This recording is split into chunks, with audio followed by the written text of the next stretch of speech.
Just as space weather begins to worsen for amateur radio operators and emergency responders, it picks up for aurora photographers. As we switch to our front side sun, you can see that bright region. That is a solar cycle 25 sunspot. That's region 2752. And you can watch it kind of fizzle and fade out as it rotates across the disk. You know, these new cycle sunspots, they don't last very long yet, but they're getting stronger. But just above that region, you can see that decent sized coronal hole. That is going to be bringing some fast solar wind here in the next day or two, and it could bring aurora down to mid-latitudes. We have gotten solar storm conditions from this particular coronal hole in the past couple months, so we could easily get back up to storm levels and get some gorgeous aurora. Now, as we switch to our far side sun, this is the view of the sun from stereo, which is kind of looking at the sun from the side. You can see that bright region 2752 as it disappears behind stereo's west limb, but behind it the sun is completely spotless. Now, we do have another coronal hole that's going to be rotating into Earth view here in about 3 or 4 days, and that region could bring us another solar storm in about 10 days, a little bit more than a week, I should say.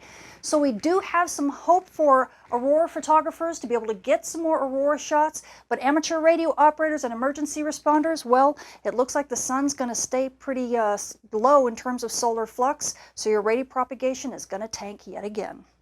The jury is now in. A new paper just out in Nature Astronomy has confirmed that Jupiter's moon Europa does indeed spout water vapor plumes from the oceans beneath its icy surface. Although NASA's Hubble Space Telescope has long spotted indirect evidence of these water plumes, until recently they only had a smoking gun. Now, along with observations made over the course of 17 days in 2017 from the Keck Observatory in Hawaii, researchers struck gold. Water.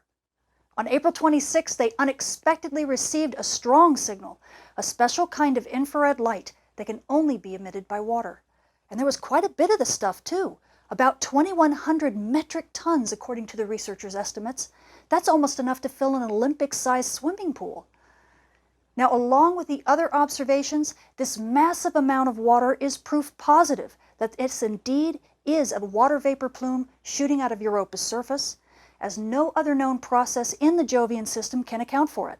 Not even Jupiter's intense radiation belts could strip enough water molecules from the surface of Europa to release that much water vapor in its atmosphere.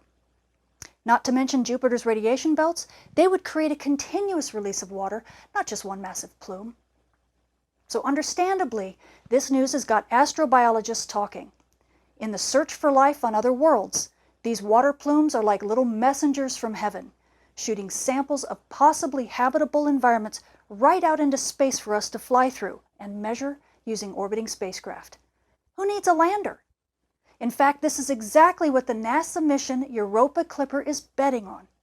Scheduled to launch in the mid-2020s, it will orbit Jupiter, having many chances to get up close and personal with a possible plume through dozens of Europa flybys. Clipper's aim? To chart the moon, its ocean, and search for spots where a potential life-hunting lander could touch down on the icy surface in the future. And if the mission team members learn enough about these water vapor plumes in the coming years, Clipper might just wind up zooming right through one. Now, what would it mean to you if we found life on Europa? For more details on this week's space weather, including when and where to see aurora, how your GPS reception will fare, and how amateur radio is doing, come check out my channel or see me at spaceweatherwoman.com.